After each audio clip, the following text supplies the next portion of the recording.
Welcome back to Learning Here with me, Miss Killen at MPB. I'm so glad that you came back. We're going to jump into this Unit 1, Numbers and Expressions. Our first unit is labeled Numbers and Expressions, and then the lesson we're doing today is conversions. We're looking at NQ 1, 2, and 3. I can recognize units, determine appropriate quantities, and ID appropriate units of measure. So let's go ahead and jump into this unit and see what we've got. When you measure something, do you know what to use? So when I'm having to either measure out how much something weighs, or maybe I need to know how much something will fit into maybe a container, or maybe I need to know how long it is from here to there, I need to know what to use. So here is a chart of 3 different types of measurements, or different things that we would measure. I'm measuring length with feet, yards, inches, meters, kilometers, and centimeters. And then we have the abbreviations for them. That's how long something is, or maybe how tall something is. Then we have the mass, how much something weighs. We have ounces, we have pounds, we have grams, kilograms, tons, and then metric tons. And then we have capacity. How much will something hold? How much is that jug of tea holding really? We have pints and quarts, gallons, fluid ounces, which is different from our mass, liters, and milliliters. Now this is just a couple that we are learning today. Want to make sure that we're taking note of these different abbreviations of these measurements. So sometimes you're going to see FT instead of the whole world of feet. Maybe you'll say that in your different problems you'll see FLOZ, meaning fluid ounces, instead of seeing the whole 2 words. It's just abbreviations, and I want us to get comfortable with these abbreviations, because the more practice we do and the more examples that we're working, you will see different ones of these. So let's look. See if you know what to use. You need to buy fabric for curtains. What would be the appropriate measurement to use when buying fabric? So I have centimeters, I have inches, I have kilometers, and feet. So turn to your table partner and say, what would you use? Yeah, I would use feet too, because obviously if I use tiny, tiny centimeters, I'm going to have a huge, huge number. Inches, if I need a small amount of fabric. Kilometers, that's way too big of a measurement, but I would feel good using feet to measure my fabric. All right, let's look at the next one. You are making a batch of chili for the school kickoff party. You need to make enough to feed 100 people. Which amount would you need to make to feed the people? So I've got 4 pints, 4 quarts, 4 gallons, and 4 fluid ounces. Well, let's say that I'm not quite sure, but I can do some give and take. I know it's not going to be 4 fluid ounces because those are tiny. Pints, not really, because I get a pint of milk when I go to lunch. So I'm not going to really use the pints. So I'm left with quarts and gallons. Now, everybody's gone to the store and seen a gallon of milk. So if I took 4 of those really big gallon jugs, could you feed 100 people worth of chili? Absolutely. So I'm going to say I'm going to take 4 gallons of that chili. Now I know how to apply this math to real world scenarios. So let's look. Sometimes we are given measurements in 1 unit, but to do work, we need it in another. To change units, we do conversions. So let's look at some conversions. Now, either on your notes page, or if you're just taking notes on a regular page, let's fill in this chart of these conversions, making sure that we're putting the right amounts or the right units. So when I'm dealing with length, what would equal 3 feet? Exactly right. That's going to be 1 yard. Everybody's seen a yardstick. So a yardstick, that big long stick, is usually 3 whole feet. So when I say I've got 3 feet of something, I've got a whole yardstick. So let's look at some more. I've got 1 foot. Now, what do we know that's 1 foot? Exactly right. It's our rulers. And how many inches are on those rulers? You're exactly right. 12 inches. or you could put IN for inches. Now, 1 kilometer. What can we say 1 kilometer is? Now remember back in elementary and middle school when we learned going from kilometers to the smaller units, I'm going to move that decimal, and I would say 1 kilometer is going to be 1,000 meters. So then blank equals 100 centimeters.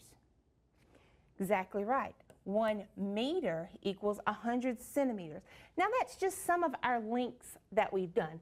Let's look at mass. Let's look at how some things weigh. So if I've got something that's 1 ton, which is really, really heavy, how much could we say that equals? I could say it is 2,000 pounds. Good job. Now, 16 ounces, when we're dealing with weight or mass, what could we say 16 ounces equals? Exactly right, 1 pound. Now notice how I'm putting LP for my pound. I want to make sure that we see and understand that. Now, 1 metric ton. Now, I know here in the States and in Mississippi, we may not use a lot of the metric system, but we still need to be knowledgeable about it. So if I have 1 metric ton, that is 1,000 kilograms. So then if I have 1 kilogram, how much would we say that equals? Exactly right, 1,000 grams. Y'all are really good at this. Now let's go to capacity. How much something will hold, like our tea pictures or our tea jugs or milk jugs.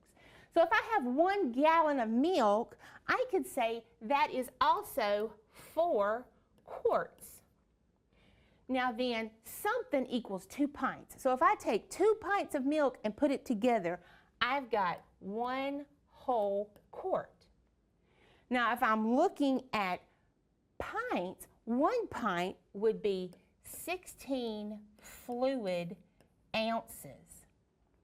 And then if I've got 1,000 milliliters, that's going to equal what? Exactly right, 1 liter. So now that we've seen these different conversions, how one measurement could also be said to be another measurement, let's put that into some context, some real world scenarios. So let's look at that. So use the chart to help with the conversion problems. Sue is building herself a she shed. She needs to buy wallpaper for the walls.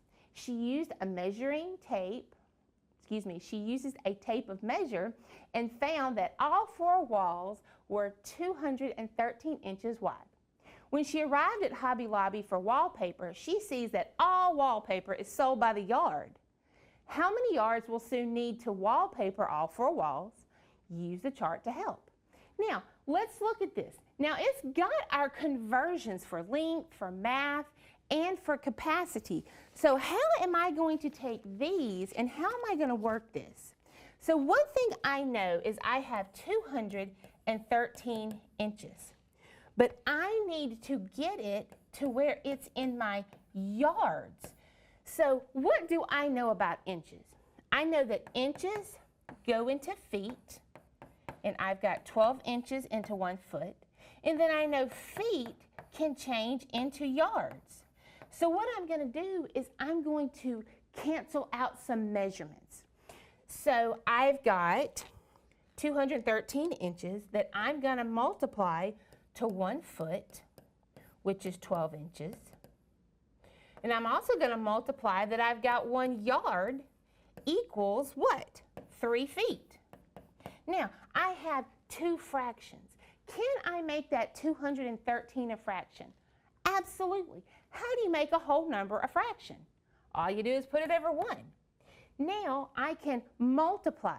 Now when I'm multiplying with these different units of measure, I can cancel some things out by cross multiplying. My inches to inches cancel out.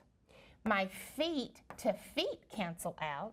So now I'm going to, like I've done every time since I've learned how to multiply fractions, multiply straight across the top, straight across the bottom. 213 times 1 is 213. 12 times 3 is 36. I want to make that fraction pretty. So I'm going to plug that into my calculator. And so everybody pick up your calculator. And we are going to plug this in. I'm going to take 213 and divide it by 36.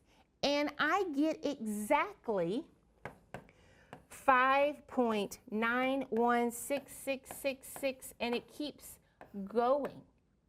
So I could round this. So I could round to 5.917. But that really doesn't help me when I go to the store to get that fabric. I don't think the person that's going to cut the fabric or even cut the wallpaper for this case is going to go down to the minute decimal. So what if we're looking for wallpaper, or if Sue's looking for wallpaper, how much wallpaper would Sue buy? She's going to buy 6 whole yards of wallpaper. Therefore, if something happens, she's got a little bit to work with if she has some accidents. Good job.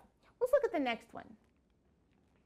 All right, so let's do some practice. This is where I'm going to work and you're going to work together. So let's go ahead and read these. Sandy Mack wants to put her swing on the tree limb out back. She measured and found she needs 2.5 meters of rope for the swing to be the perfect height. When she gets to the hardware store, they sell lengths of the rope she needs in centimeters. How many centimeters will she need to buy to have 2.5 meters of rope? Now, we've looked at those conversions. We've looked to see how much something equals of the other. So let's go ahead and put these into practice. So I know that 1 meter equals what? 100 centimeters.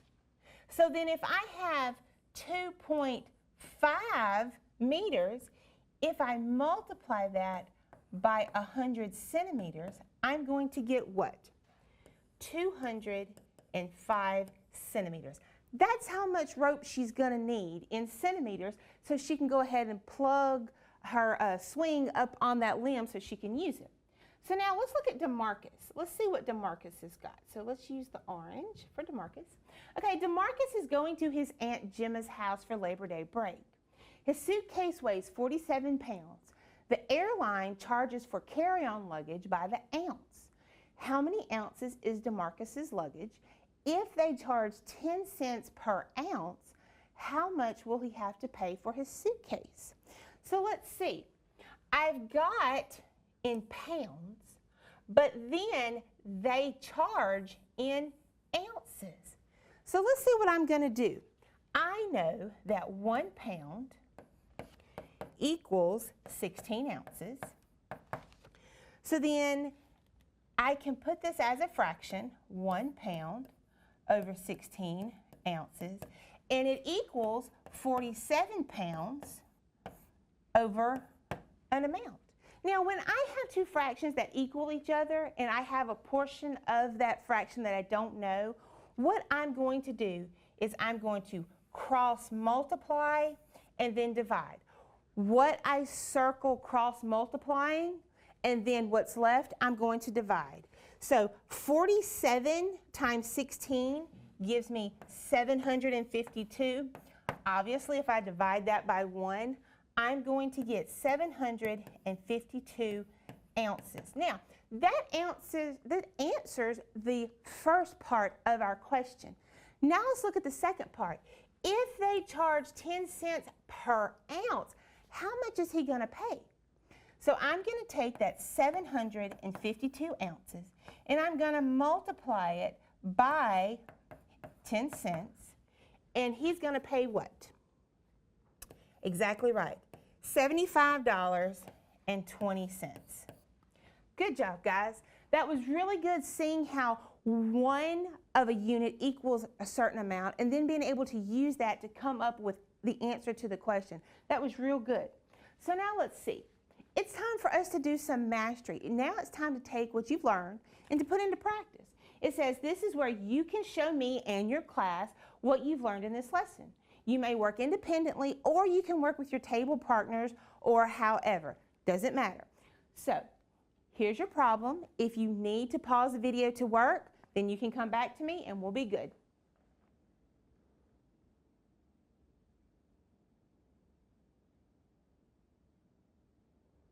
All right, now that you've had time to work, now that you've got all your calculations done, let me go ahead and work it, and then you see if my math is the same as your math. So here we go. Franklin is going to make lemonade for the pep rally Friday afternoon. He knows if he brings 7 liters of drink, everyone will be able to get a glass full. When he goes to the cabinet to get a container, the container only shows milliliters as units of measure. How many milliliters of drink does Franklin need to have enough for everyone? So let's go ahead and see. I know that he needs 7 liters. Now, what do I know about liters? I know that 1 liter equals what? It equals 1,000 milliliters. Well, that's exactly what his container measures, is milliliters. So if I know 1 liter is 1,000 milliliters, it's going to be the same thing as 7 liters equals an amount. So how did we work that other problem? You're right. We cross-multiplied and divided. So 7 times 1,000 is going to be 7,000. Any number divided by 1 is that number. So I'm going to need, or Franklin is going to need 7,000 milliliters of lemonade so he can take with him to the pep rally. Good job, guys. Here's another. Pause the video, work the problem, and then come back to me.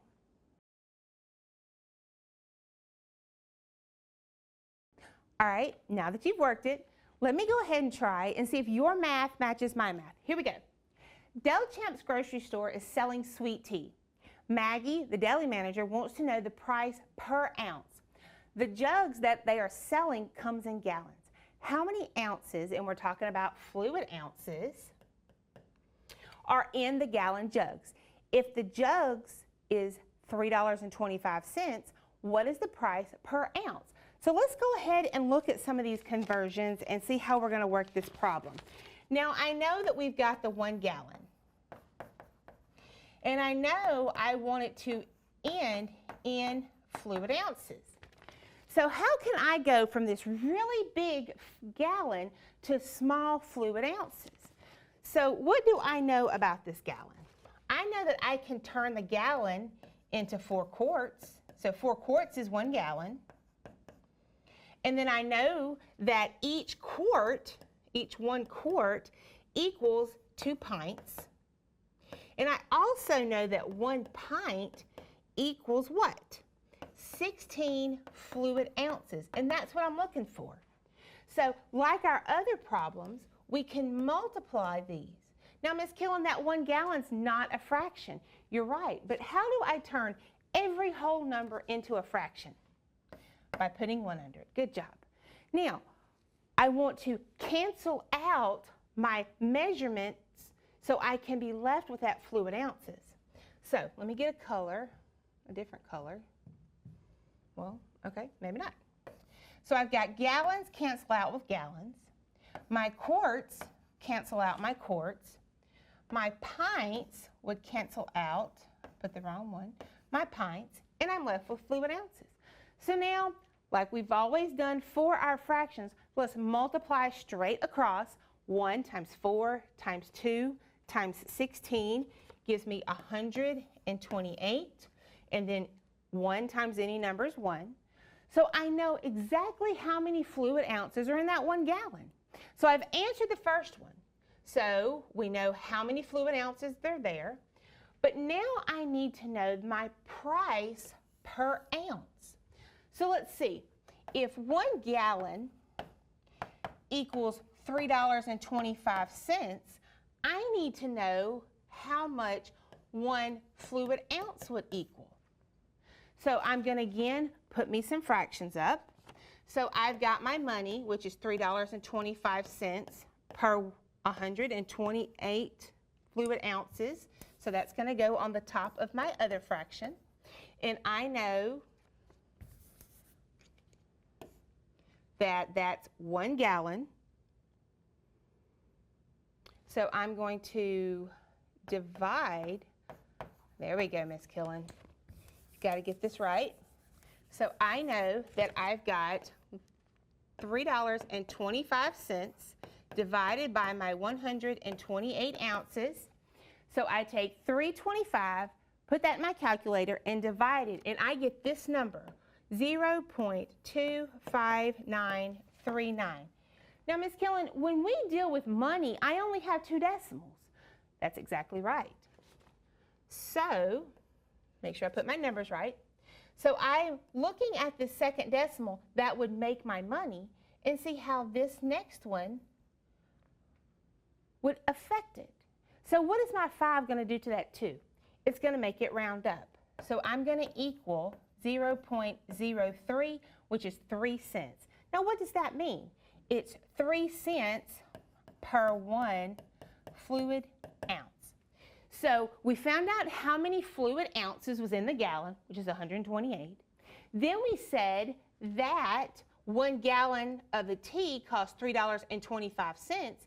Therefore, 1 fluid ounce would be 3 cents. Not bad. All right, so here we go. We want to make sure that we remember our different conversions and the charts that we have, making sure that we notice which conversion goes with what type, what goes with length, what goes with mass, what goes with capacity. We also want to make sure the abbreviations, we're looking at those abbreviations and noticing which one goes with what measurement. And we also want to make sure how we go from a really big unit to a really small unit. We may have to have several different fractions to convert down to the smaller units. So we don't want to forget that. I am so glad that you came to learn with us. I'm so excited about going through Algebra 1 with you. This is Miss Killen. I'm here at MPB waiting for you to learn. Have a great day.